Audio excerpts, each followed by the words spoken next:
तो फाइनली जी हाँ, नमस्कार, सत श्री अकाल, आदाब, गुड मॉर्निंग, जय जोहार, जय श्री राम, या मेरा दत्तार, जय हिंद, जय भारत, जय छत्तीसगढ़, सेवा जोहार दोस्तों, मेरा नाम है चंद्रभान सिन्हा।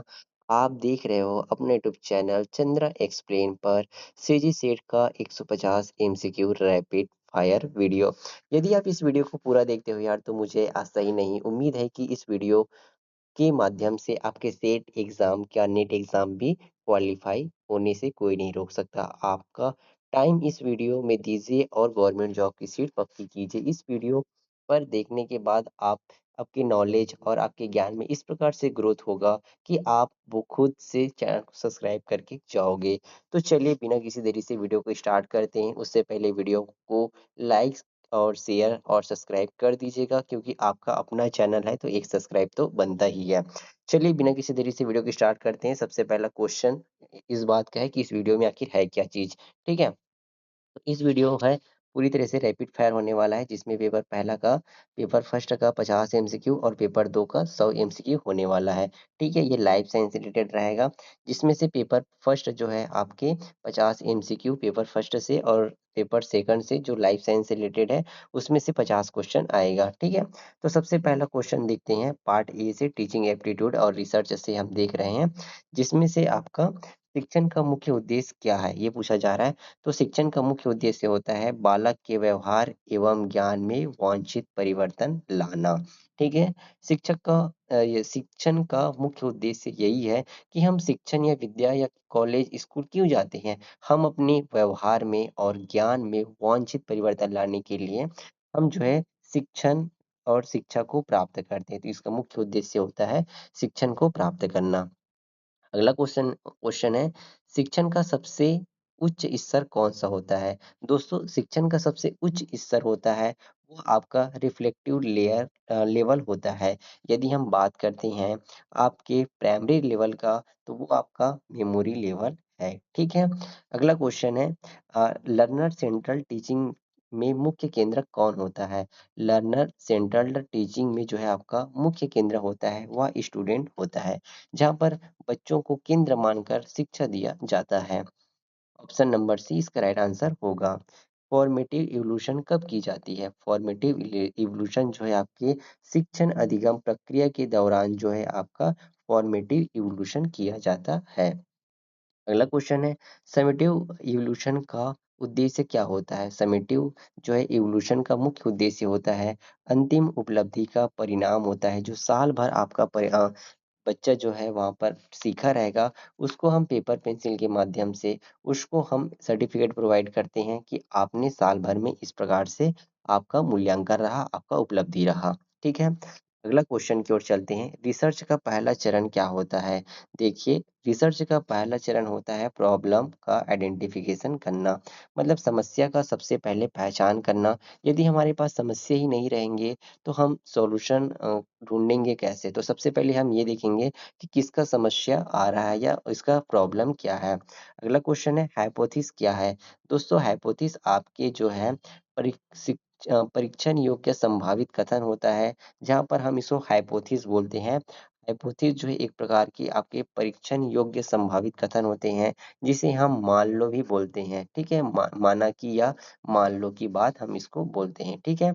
अगला क्वेश्चन प्राइमरी डेटा क्या होता है? प्राइमरी डेटा वो डेटा होता है जहाँ पर शोधकर्ता द्वारा पहली बार एकत्र किया जाता है वो आपका प्राइमरी डेटा होता है। इसी प्राइमरी डेटा के आधार पर जो है कैलकुलेशन किया जाता है किसी भी रिसर्चर के द्वारा। ठीक है, अगला क्वेश्चन देखते हैं सैंपलिंग का अर्थ क्या है। दोस्तों सैंपलिंग का मुख्य अर्थ होता है पॉपुलेशन के प्रतिनिधित्व का भाग का चयन करना। ठीक है, ये सैंपलिंग का मेन अर्थ होता है। अगला क्वेश्चन है प्लेगरिज्म का अर्थ क्या है। प्लेगरिज्म का अर्थ होता है दूसरों के कार्य को बिना उचित श्रेय के अपना बताना। ठीक है, ये आपका जो है आपका प्लेगरिज्म है जिसे हम कॉपीराइट भी बोलते हैं। अगला क्वेश्चन है संचार प्रक्रिया में संदेश भेजने वाला क्या कहलाता है। संचार प्रक्रिया में संदेश भेजने वाले को हम सेंडर बोलते हैं। अगला क्वेश्चन है कम्युनिकेशन में फीडबैक का क्या अर्थ है। कम्युनिकेशन में जो फीडबैक का जो अर्थ होता है वो होता है प्राप्तकर्ता की प्रक्रिया, ठीक है? कम्युनिकेशन में फीडबैक आपका क्या है? वो प्राप्तकर्ता की प्रक्रिया है जिसे हम फीडबैक कहते हैं। निम्न में से कौन नॉन वर्बल कम्युनिकेशन है? इसमें जो है आपका नॉन वर्बल कम्युनिकेशन है, उसमें जो आपका फेसिंग एक्सप्रेशन है, चेहरे के हाव-भाव से हम किसी भी व्यक्ति से बातचीत करते हैं, वो आपका जो फेशियल एक्सप्रेशन कहलाता है। अगला क्वेश्चन है कम्युनिकेशन में नॉइज़ क्या है? कम्युनिकेशन में नॉइज़ होती है, वो होती है आपकी संदेश में बाधा उत्पन्न करने वाला तत्व को हम नॉइज़ बोलते हैं। अगला क्वेश्चन है डिडक्टिव रीजनिंग में तर्क किस दिशा में चलता है? डिडक्टिव रीजनिंग में जो तर्क रहता है वो आपके सामान्य से विशेष की ओर चलती है, ठीक है? अगला क्वेश्चन है इंडक्टिव रीजनिंग में क्या होता है? दोस्तों इंडक्टिव रीजनिंग में जनरल जनरलाइजेशन से विशेष ऑब्जर्वेशन की ओर चलते हैं। इसमें जो है आपका जो जनरलाइजेशन से ऑब्जर्वेशन की ओर हम चलते हैं। अगला क्वेश्चन है एनालॉजी आधारित रीजनिंग में किसका अध्ययन किया जाता है? एनालॉजी आधारित रीजनिंग में मुख्य रूप से समान संबंध या समान संबंध का अध्ययन किया जाता है। अगला क्वेश्चन यहाँ पर यदि यदि सभी ए बी और सभी बी सी है तो इसमें पूछा जा रहा है तो इसमें क्या पूछा जा रहा है सभी सी ए है सभी ए सी है और कोई ए सी नहीं है कोई निष्कर्ष नहीं देखिए यदि यहाँ पर पूछा गया है यदि सभी ए और बी है बी सी है तो क्या है तो सभी क्या है यहाँ पूछा जा रहा है तो देखिए ए कौन है बी कौन है सी तो बी का क्या था ए तो बी क्या है सी तो सभी क्या है तो सभी जो है ए और सी है तो राइट आंसर होगा ऑप्शन नंबर बी। ठीक है अगला क्वेश्चन पाई चार्ट मुख्यतः किसके लिए उपयोगी होता है मुख्य रूप से पाई चार्ट जो है प्रतिशत और अनुपात दिखाने के लिए ये जो है उपयोगी होता है ठीक है अगला क्वेश्चन है पैराग्राफ का मुख्य उपयोग किसके लिए किया जाता है पैराग्राफ का मुख्य उपयोग जो है मुख्यतः डीएनए सीक्वेंसिंग जो है आपके बार पैराग्राफ का उपयोग हम डीएनए सीक्वेंसिंग और कैटेगरी की तुलना करने के लिए किया जाता है यहाँ पर एक बार रिपीट हो रहा है क्वेश्चन बार ग्राफ का उपयोग मुख्यतः किसके लिए किया जाता है बार ग्राफ का मुख्य उपयोग जो है आपका कैटेगरीज की तुलना करने के लिए किया जाता है मतलब ये है ठीक है इस प्रकार से आपकी तुलना होगा तो इसे हम बार ग्राफ कहते हैं आईसीटी का फुल फॉर्म क्या होता है आईटीसी का फुल फॉर्म आईसीटी का फुल फॉर्म होता है ये आपका मुख्य रूप से information for information in the communication technology ये इसका जो है आपके राइट आंसर होगा ठीक है इसके बाद अगला क्वेश्चन देखते हैं डब्ल्यू डब्ल्यू का फुल फॉर्म क्या होता है वो होता है आपके वर्ल्ड वाइड वेब अगला क्वेश्चन मोक का संबंध किससे है मोक का संबंध होता है या है वो आपके जो है ऑनलाइन लर्निंग के द्वारा है अगला क्वेश्चन है ईमेल किसका उदाहरण है ईमेल जो है मुख्य रूप से आपके डिजिटल कम्युनिकेशन का उदाहरण है जहाँ पर हम डिजिटल के माध्यम से हम कम्युनिकेशन करते हैं यूआरएल का संबंध किससे है यूआरएल का संबंध है आपके जो है वेब एड्रेस से संबंधित इसका फुल फॉर्म होता है यूनिवर्सल रिसोर्स लोकेटर अगला क्वेश्चन है सस्टेनेबल डेवलपमेंट का अर्थ क्या होता है यहाँ पर वर्तमान जरूरतों को पूरा करते हुए भविष्य की जरूरतों को सुरक्षित रखना आपका सस्टेनेबल डेवलपमेंट कहलाता है अगला क्वेश्चन है ग्रीन हाउस गैसेस का उदाहरण क्या है ग्रीन हाउस गैस का उदाहरण है आपका CO2 ठीक है अगला क्वेश्चन है बायोडायवर्सिटी का अर्थ क्या है बायोडायवर्सिटी का अर्थ होता है जीवों की विविधता को हम जो है आपका बायोडायवर्सिटी कहते हैं अगला क्वेश्चन ओजोन लेयर का मुख्यतः किससे बचाती है ओजोन लेयर मुख्यतः किससे बचाती है वो बचाती है हमारे यूवी रेडिएशन से बचाती है ऑप्शन नंबर बी आपका राइट आंसर होगा रीन्यूएबल एनर्जी का उदाहरण क्या है रिन्यूएबल एनर्जी का उदाहरण है आपका सोलर एनर्जी तो इसका राइट आंसर होगा आपका सोलर एनर्जी यूजीसी का फुल फॉर्म क्या होता है यूजीसी का फुल फॉर्म होता है university grant commission option number A होगा अगला क्वेश्चन है नैक मुख्यतः किससे संबंधित होता है मुख्यतः नैक जो है आपके हायर एजुकेशन क्वालिटी असेसमेंट से संबंधित है आइसेक्ट का मुख्यतः किस चीज से संबंधित है दोस्तों आइसेक्ट मुख्य रूप से टेक्निकल एजुकेशन से संबंधित है जिसमें ऑल इंडिया कौन सी टेक्निकल एजुकेशन इसका फुल फॉर्म है अगला क्वेश्चन है भारत में उच्च शिक्षा के विकास में मुख्यतः किसका योगदान है भारत में मुख्यतः उच्च शिक्षा विकास के लिए केवल यूनिवर्सिटी का योगदान है अगला है मेमोरी लेवल टीचिंग में मुख्य जोर किस पर होता है मेमोरी लेवल टीचिंग में मुख्यतः जो है आपके ये जो है आपके याद करने पर जोर दिया जाता है ठीक है अगला क्वेश्चन है रिफ्लेक्टिंग टीचिंग में मुख्य जोर किस पर होता है? रिफ्लेक्टिंग टीचिंग में मुख्य रूप से आपका जो है जोर रहता है वो चिंतन और समस्या समाधान पर रहता है। अगला क्वेश्चन है अच्छी टीचिंग की क्या विशेषता है? अच्छी टीचिंग टीचिंग की मुख्य विशेषता है लर्नर पार्टिसिपेशन, जो जिसमें सक्रिय रूप से बच्चे जो भागीदार होते हैं या भाग लेते हैं उसे हम अच्छी टीचिंग कहते हैं। रिसर्च की वेरिएबल क्या होती है? रिसर्च की वेरिएबल होती है आपकी एक ऐसा गुण जिसका मान बदल सकता है, वो आपका रिसर्च में वेरिएबल होता है, ठीक है? नॉन वेरिएबल जिसका मान नहीं बदल सकता, जिसे चर और अचर बोलते हैं। क्वांटिटेटिव रिसर्च में मुख्य रूप से किस प्रकार का डाटा होता है? क्वांटिटेटिव जो रिसर्च होते हैं, उसमें जो है मुख्य रूप से आपका न्यूमेरिकल डेटा होता है। अगला क्वेश्चन है क्वालिटेटिव रिसर्च मुख्यतः किस पर केंद्रित होता है? क्वालिटेटिव जो रिसर्च है वो मुख्य रूप से आपके गुणात्मक और वर्णनात्मक की जानकारी देता है, ठीक है? अगला है आपका क्रिटिसिज्म का उद्देश्य क्या होता है? क्रिटिसिज्म का उद्देश्य होता है मूल रूप से स्रोत को एक्नॉलेज करना, ठीक है? अगला क्वेश्चन है रिसर्च एथिक्स में शामिल क्या है? पूछा जा रहा है, तो वो होता है हॉनेस्ट रिपोर्टिंग होता है आपका, ठीक है?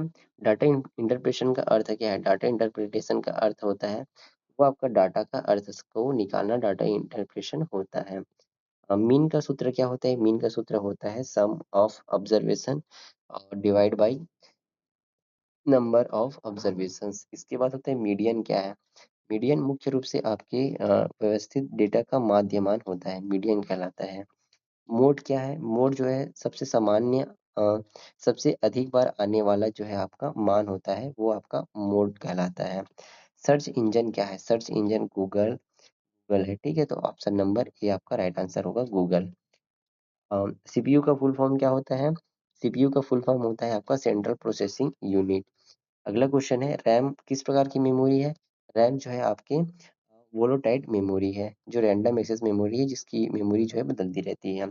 इफेक्टिव टीचिंग से सबसे महत्वपूर्ण क्या है? इफेक्टिव टीचिंग से सबसे महत्वपूर्ण है लर्निंग आउटकम और लर्नर पार्टिसिपेशन, जो आपका इफेक्टिव लर्निंग रहता है। अगला ये हमने 50 एमसीक्यू क्वेश्चन पेपर फर्स्ट से लिए हैं। आपको लग रहा होगा कि बहुत इजी क्वेश्चन दिए हैं, लेकिन ऐसा कुछ भी नहीं है। जो आपको लगता है ना कि वाक़ई में ये बहुत ज़्यादा है या कुछ है, ऐसा है, तो ध्यान रखिए वो जो क्वेश्चन है ना वो बहुत इम्पोर्टेंट है और आपके लिए ऐसा आएगा कि आप समझ भी नहीं सकते और वो जो है कूट के फॉर्म में आएगा। तो आपको बेस पकड़ना है, कॉन्सेप्ट समझना है, ना कि आपको ऊपर-ऊपर जाना है, ठीक है? इसके बाद देखते हैं पेपर 2 लाइफ साइंस से हम 100 एमसीक्यू क्वेश्चन को देखेंगे। इसमें सबसे पहला क्वेश्चन है प्रोटीन की बेसिक स्ट्रक्चर यूनिट क्या होती है? प्रोटीन की बेसिक स्ट्रक्चरल यूनिट होती है वो है आपका स्ट्रक्चरल यूनिट है वो आपका इम्यूनो एसिड है। अगला क्वेश्चन है डीएनए में कौन सी शुगर पाई जाती है? डीएनए में जो है आपका डीऑक्सीराइबोज जो है शुगर पाया जाता है। Option number B right answer होगा।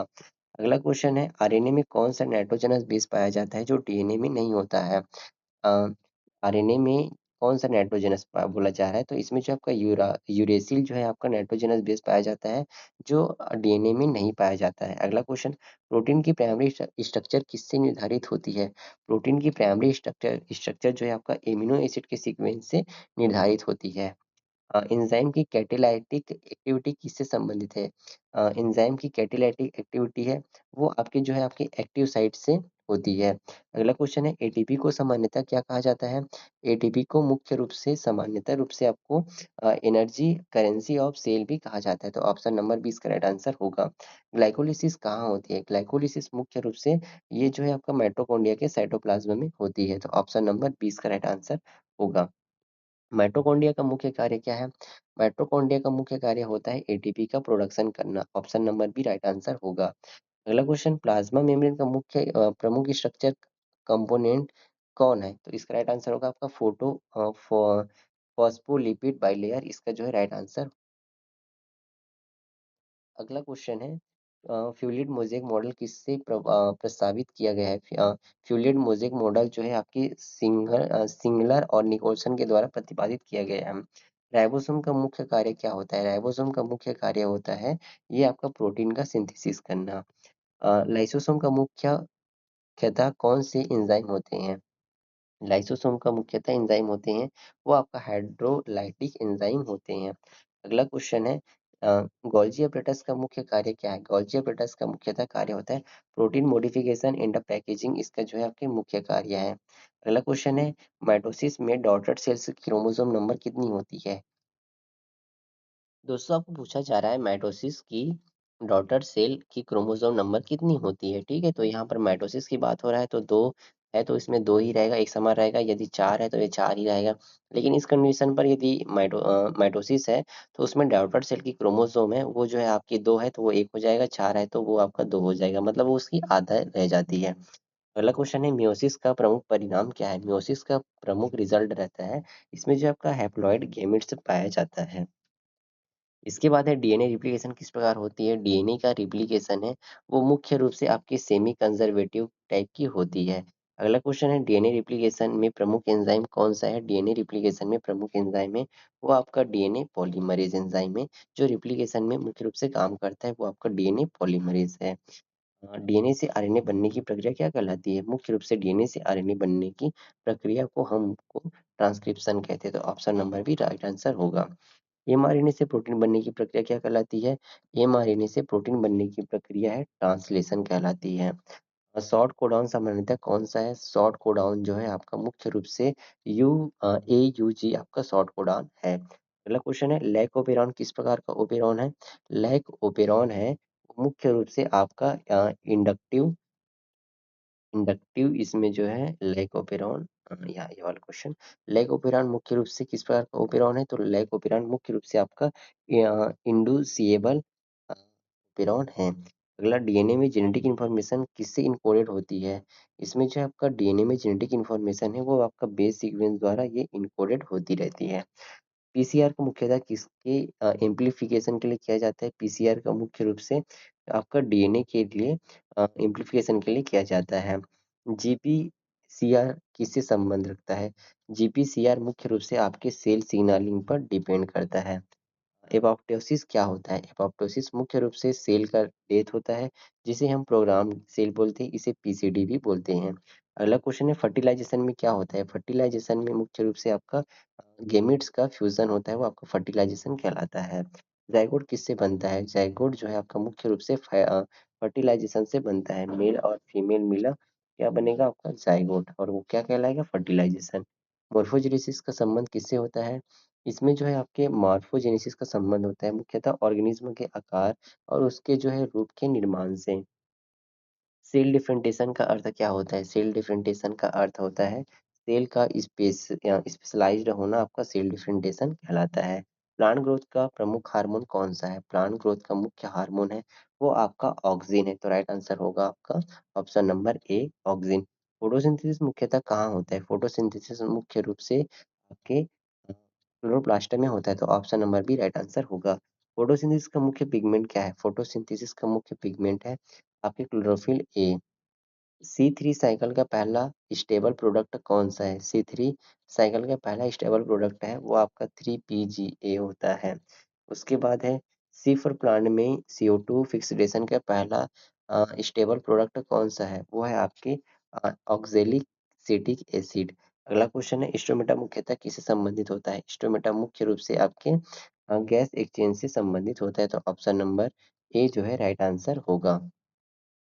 अगला क्वेश्चन है ट्रांसपीरेशन का अर्थ क्या है? ट्रांसपीरेशन का मुख्य रूप से अर्थ है वो आपका वाटर वेस्पर का लॉस करना, मतलब वाटर को बाहर निकालना ट्रांसपीरेशन कहलाता है। उसके बाद है आपका जाइलम का मुख्य कार्य क्या है? जाइलम का मुख्य कार्य होता है कार्य है वो आपके वाटर का ट्रांसपोर्ट करना और फ्लोएम का मिनरल्स का ट्रांसपोर्ट करना, ठीक है। इसके बाद है ऑक्सीजन का प्रमुख प्रभाव क्या है? ऑक्सीजन का प्रमुख प्रभाव रहता है वो आपका सेल को इलोंगेट करने का काम करता है। अगला क्वेश्चन है एबीए का प्रमुख संबंध क्या है? एबीए का प्रमुख संबंध होता है स्ट्रेस रिस्पॉन्स और स्टोमल क्लोजर करना। अगला क्वेश्चन है मानव रक्त में ऑक्सीजन का ट्रांसपोर्ट किसके द्वारा किया जाता है? मानव रक्त में ऑक्सीजन का ट्रांसपोर्ट है आपके जो है आपका हीमोग्लोबिन के द्वारा किया जाता है। किडनी की फंक्शनल यूनिट क्या होता है? किडनी की फंक्शनल यूनिट होती है वो आपका नेफ्रॉन है। अगला क्वेश्चन है इंसुलिन किस ऑर्गन से सिक्रेट होता है? इंसुलिन जो है मुख्य रूप से आपका पैंक्रियास से सिक्रेट होता है। उसके बाद थायरोक्सिन हार्मोन किस ग्लैंड से निकलता है? थायरोक्सिन हार्मोन जो है मुख्य रूप से थायराइड ग्लैंड से निकलता है। तो ऑप्शन नंबर ए इसका राइट आंसर होगा। अगला क्वेश्चन की ओर चलते हैं। अगला क्वेश्चन में देखते हैं, नर्वस सिस्टम की स्ट्रक्चर यूनिट क्या होती है? नर्वस सिस्टम की स्ट्रक्चर यूनिट होती है वो आपकी न्यूरॉन होती है। तो आपका option number A right answer होगा। मेंडल ने अपने एक्सपेरिमेंट में किस प्लांट पर किए थे? मेंडल ने अपने एक्सपेरिमेंट को आपके पाई प्लांट मटर के पौधे में किए थे। ठीक है। अगला क्वेश्चन है, मेंडल का लॉ सेग्रीगेशन किससे संबंधित है? मेंडल का लॉ ऑफ पृथक्करण का नियम जो है मुख्य रूप से एलील का सेपरेशन से संबंधित है। क्लोजिंग ओवर किस स्टेज में होता है? क्लोजिंग ओवर जो है मुख्य रूप से आपके prophase first of meiosis stage में होता है, जिसे हम क्रॉसिंग ओवर जो है बोलते हैं। अगला क्वेश्चन है, जीन का अल्टरनेट फॉर्म क्या है? जीन का अल्टरनेट फॉर्म है वो है आपका मुख्य रूप से एलील है। ठीक है। ऑप्शन नंबर ए इसका राइट आंसर होगा, जीन का अल्टरनेट एलील। अगला क्वेश्चन है, म्यूटेशन क्या है? दोस्तों म्यूटेशन है वो मुख्य रूप से क्या है? म्यूटेशन जो है मुख्यतः जेनेटिक मटेरियल में हेरिटेबल चेंजेस, मतलब जेनेटिक मटेरियल में होने वाले हेरिटेंस को, चेंजेस को, बदलाव को, कमी को हम म्यूटेशन बोलते हैं। अगला क्वेश्चन है, लिंकेज का संबंध किससे है? लिंकेज का संबंध है मुख्य रूप से जीन्स का क्रोमोसोम के साथ इनहेरिटेंस करना लिंकेज कहलाता है। जेनेटिक थ्रिफ्ट किस पॉपुलेशन में सबसे अधिक होती है? तो वो होती है आपकी स्मॉल पॉपुलेशन के द्वारा। ठीक है। अगला है, हार्डी वेनबर्ग इक्विलिब्रियम में एलील फ्रीक्वेंसी क्या होता है? इसका राइट आंसर होगा, स्थिर रहती है। अगला क्वेश्चन है, फाइव किंगडम क्लासिफिकेशन किसने दिया था? फाइव किंगडम क्लासिफिकेशन है आर एच विडेकर के द्वारा दिया था। अगला क्वेश्चन है, बैक्टीरिया किस प्रकार के ऑर्गेनिज्म है? बैक्टीरिया जो है मुख्य रूप से आपके प्रोकैरियोटिक प्रकार के ऑर्गेनिज्म थे। फंगी की सेल वॉल मुख्यतः किससे बनी होती है? फंगी की सेल वॉल मुख्य रूप से आपके कैटिन की बनी होती है। ब्रायोफाइटा को सामान्यतः क्या कहा जाता है? ब्रायोफाइटा को मुख्य रूप से आपको ए के द्वारा एम्फीबियन और प्लांट किंगडम के बारे में कहा जाता है। ठीक है। टेट्राफाइटा में क्या पाया जाता है? टेट्राफाइटा में मुख्य रूप से आपका वस्कुलर बंडल या वस्कुलर टिश्यू पाया जाता है। वस्कुलर टिश्यू मतलब जाइलम और फ्लोएम। जिम्नोस्पर्म में सीड्स होते हैं। जिम्नोस्पर्म में जो सीड होते हैं वो आपके नग्ड होते हैं। ठीक है। अगला है, एंजियोस्पर्म की मुख्य विशेषता क्या है? इसमें जो है फ्लावर एंड इंक्लूडेड सीड इसमें प्रेजेंट होते हैं। अगला है, इसमें इकोसिस्टम में कौन-कौन शामिल है? इकोसिस्टम में मुख्य रूप से आपका जो है बायोटिक और अबायोटिक कंपोनेंट शामिल हैं। फूड चेन में एनर्जी फॉलो किसके द्वारा होता है? फूड चेन में एनर्जी का फॉलो है वो आपका यूनिडायरेक्शनल होता है। अगला क्वेश्चन है, इकोसिस्टम में प्राइमरी प्रोड्यूसर सामान्यतः होते हैं। इकोसिस्टम में प्राइमरी प्रोड्यूसर होते हैं वो आपका जो है आपका ग्रीन प्लांट में होते हैं। अगला क्वेश्चन है, नाइट्रोजनस फिक्सेशन में एटमॉस्फेरिक नाइट्रोजन किसमें बदल जाता है? वो आपका यूजेबल नाइट्रोजन कंपाउंड में या आपके नाइट्रोजन फिक्सेशन में एटमॉस्फेरिक नाइट्रोजन जो है यूजेबल नाइट्रोजन कंपाउंड में डिवाइड हो जाता है। इकोलॉजिकल पीरियोडिक पीरियड्स में एनर्जी हमेशा क्या होती है? वो जो है आपके हमेशा अपराइट होती है, मतलब ऊपर बढ़ती रहती है। तो option number B right answer होगा। डाइवर्सिटी हॉटस्पॉट का संबंध किससे है? डाइवर्सिटी हॉटस्पॉट का संबंध है हाई डाइवर्सिटी और हाई थ्रेड्स से। ठीक है। अगला है, प्राइमरी सक्सेशन कहाँ से शुरू होता है? प्राइमरी सक्सेशन जो है आपके बैर एरिया में जहाँ सॉइल लगभग अनुपस्थित है वहां से स्टार्ट होती है। अगला क्वेश्चन है, नेचुरल सिलेक्शन का सिद्धांत किससे संबंधित है? नेचुरल सिलेक्शन का सिद्धांत है वो आपके डार्विन से संबंधित है। अगला, इवोल्यूशन का प्रमुख रॉ मटेरियल क्या है? इवोल्यूशन का मुख्य प्रमुख रॉ मटेरियल है वो आपके जो आपका जेनेटिक वेरिएशन है। स्पेसिएशन का अर्थ क्या होता है? स्पेसिएशन का अर्थ होता है मुख्य रूप से नई स्पीशीज का निर्माण। Option number A right answer होगा। जेनेटिक ड्रिफ्ट क्या है? जेनेटिक ड्रिफ्ट होती है वो आपका random changes in allele frequency होता है। होमोलोगस ऑर्गन किसका एविडेंस है? होमोलोगस ऑर्गन है वो आपका कॉमन इंक्रिस्टी से संबंधित है। रिकम्बिनेंट डीएनए टेक्नोलॉजी में क्या किया जाता है? रिकम्बिनेंट डीएनए टेक्नोलॉजी में प्रोटीन मॉलिक्यूल को जोड़कर रिकम्बिनेंट डीएनए बनाना होता है। रिस्टिकेशन एंजाइम का कार्य क्या है? रिस्टिकेशन एंजाइम का कार्य होता है वो डीएनए को स्पेसिफिक साइट से काटना। प्लाज्मिड का उपयोग बायोटेक्नोलॉजी में सामान्यतः किस रूप में होता है? वो होता है आपके वेक्टर के द्वारा बायोटेक्नोलॉजी में मुख्य रूप से किया जाता है। अगला क्वेश्चन है, इंसुलिन का रिकम्बिनेंट प्रोडक्शन किसका उदाहरण है? इंसुलिन का रिकम्बिनेंट प्रोडक्शन है वो आपके जो जेनेटिक इंजीनियरिंग के द्वारा होता है। अगला क्वेश्चन है, पीसीआर में डीएनए एम्प्लीफिकेशन किसके लिए आवश्यक एंजाइम है? वो है आपके पीसीआर में टीएक्यू पॉलीमर, जिसे हम थैक पॉलीमरेज बोलते हैं। एलिसा का मुख्यतः किसके डिरेक्शन में होता है? ये जो है आपके एंटीजन या एंटीबॉडी के रूप में किया जाता है। बायो इन्फॉर्मेटिक्स का संबंध किससे होता है? बायो इन्फॉर्मेटिक्स का संबंध है biological data plus computation analysis में इसका यूज किया जाता है। ट्रांसजेनिक ऑर्गेनिज्म में क्या होता है? ट्रांसजेनिक ऑर्गेनिज्म में जो है आपका फॉरेन जीन इंट्रोड्यूस किया जाता है। लाइट माइक्रोस्कोप में किसका उपयोग होता है? लाइट माइक्रोस्कोप में मुख्य रूप से विजिबल लाइट का यूज होता है। अगला क्वेश्चन है, इलेक्ट्रॉन माइक्रोस्कोप में रिसॉल्विंग पावर किससे बेहतर होती है? वो आपकी जो है आपका लाइट माइक्रोस्कोप के द्वारा इसमें रिसॉल्विंग पावर बेहतर किया जाता है। सेंट्रीफ्यूगेशन का उपयोग किसके लिए होता है? सेंट्रीफ्यूगेशन का उपयोग मुख्य रूप से कंपोनेंट की डेंसिटी साइज के आधार पर अलग अलग करने का काम किया जाता है। जेल इलेक्ट्रोफोरेसिस में डीएनए फ्रेगमेंट अलग होते हैं, वो होते हैं आपके साइज और कलर के आधार पर। अगला क्वेश्चन है, डीएनए सामान्यतः जेल इलेक्ट्रोफोरेसिस में किस दिशा में माइग्रेट होता है? तो वो होता है आपके पॉजिटिव इलेक्ट्रोड की ओर। अगला क्वेश्चन है, वेस्टर्न ब्लॉट का उपयोग किसके डिलीशन के लिए किया जाता है?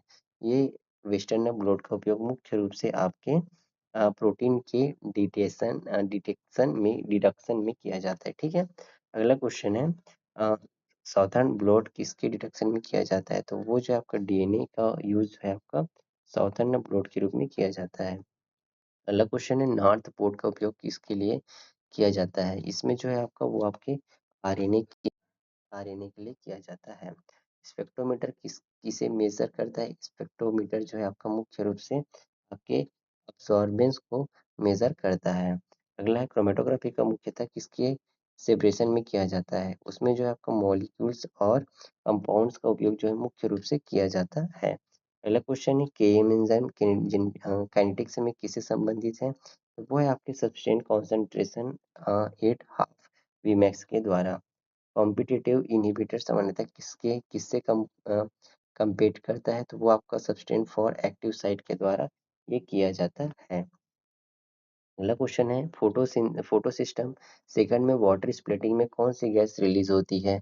तो वो आपका जो है आपका O2 गैस रिलीज होती है वाटर स्प्लिटिंग के द्वारा। रोबिस्को एंजाइम किस प्रोसेस में महत्वपूर्ण है? तो वो आपका जो है आपके कार्बन फिक्सिडेशन में आपका रोबिस्को एंजाइम महत्वपूर्ण होता है। माइटोकॉन्ड्रिया डीएनए सामान्यतः किस प्रकार की इनहेरिटेंस दिखाता है? वो आपका जो है आपका मेटरल इनहेरिटेंस को दिखलाता है। अगला है आपका CRIP SPR CA सिस्टम का मुख्यतः किससे संबंधित है? तो वो जो है आपका जीनोम एडिटिंग से संबंधित है। अगला क्वेश्चन है, टीलोमियर का मुख्य कार्य क्या है? टीलोमियर का मुख्य कार्य है वो आपका टीलोमियर मेंटेन करना। टीलोमरेज का मुख्य कार्य है टीलोमरेज को मेंटेन करना। P53 प्रोटीन का प्रमुख संबंध क्या है? P53 का प्रमुख संबंध है वो है आपके cell cycle regulation and tumour suppression करना। ठीक है। P53 का प्रोटीन का कार्य। ओपेरॉन मॉडल क्लासिकल क्या उदाहरण है? ओपेरॉन मॉडल का क्लासिकल उदाहरण है वो आपके जो है आपका लाइक ओपेरॉन है। लाइफ साइकिल में जो है लाइफ साइंस में सबसे अधिक प्रयुक्त जो दृष्टिकोण जब क्वेश्चन पूछा जाता है ना, वो आपके ऑब्जर्वेशन से पूछा जाता है, साथ में हाइपोथेसिस किया जाता है, देन एक्सपेरिमेंट किया जाता है, एनालाइज किया जाता है और कैलकुलेशन किया जाता है। तो ये जो है आप बोलोगे कि आप डायरेक्ट क्वेश्चन के साथ आंसर दे देंगे करके, तो ये नहीं हो सकता। ये ऑब्जर्वेशन के साथ हाइपोथेटिक और एक्सपेरिमेंट और साथ में एनालिसिस और कैलकुलेशन करके किया जाता है। ठीक है। तो यह वीडियो यार आपके लिए लगता है कि हेल्पफुल तो रहा होगा, क्योंकि आपको ऐसा बहुत सारा क्वेश्चन दिखाई दिया जो आपने आज तक नहीं देखे हैं।